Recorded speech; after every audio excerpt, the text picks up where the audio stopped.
আকিদার দাওয়াত দেওয়া যাবে না, দিতে হবে আগে ফজিলতের দাওয়াত। কারণটা কি? কারণ হলো ফজিলতের দাওয়াত দিলে সবাইকে একত্রিত করবে, আর আকিদার দাওয়াত দিলে সবাইকে বিভক্ত করবে।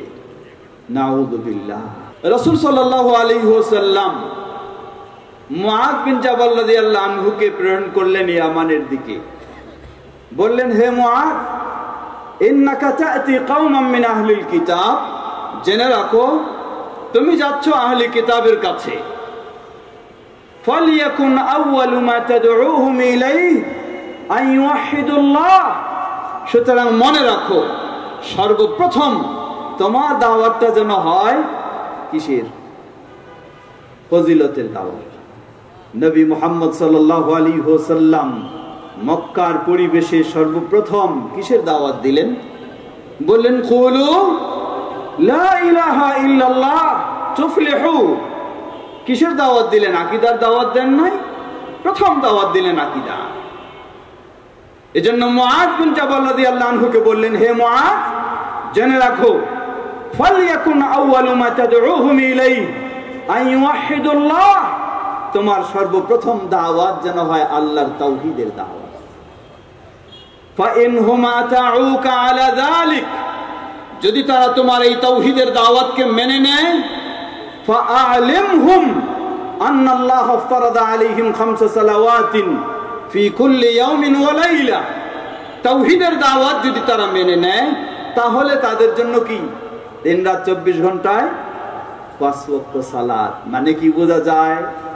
রাসূলুল্লাহ সাল্লাল্লাহু আলাইহি ওয়াসাল্লাম স্পষ্ট করে দিলেন, যদি তাওহীদ না থাকে, আকীদা না থাকে, শিরক মুক্ত না হয়, সালাতে কোনো কাজে আসবে না, কোনো কাজে আসবে না।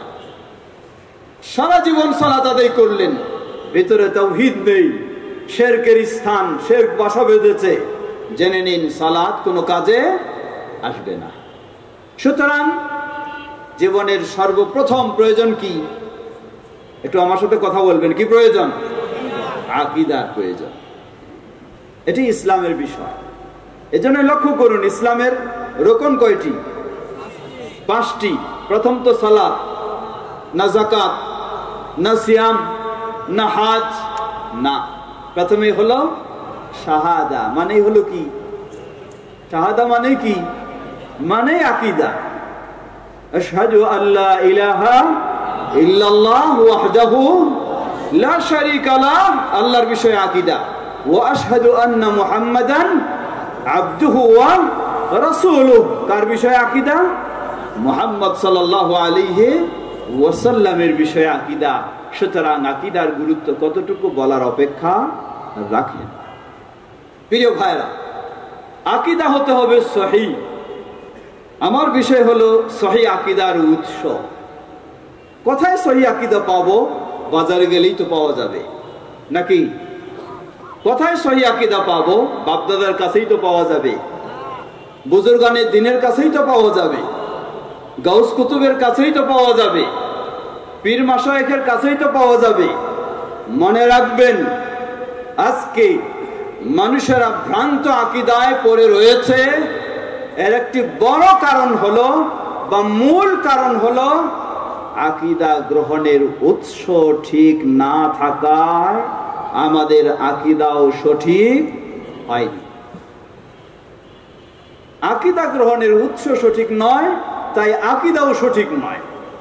আকীদা গ্রহণের উৎস যখন সঠিক হবে, আকীদাও তখন সঠিক হবে। এজন্য বিষয়টি অত্যন্ত গুরুত্বপূর্ণ। আকীদা গ্রহণের উৎস কি? আহলুস সুন্নাহ ওয়াল জামাআহ, আহলুর রায়, এখানে এই দুটি ভাগ হয়ে গেছে।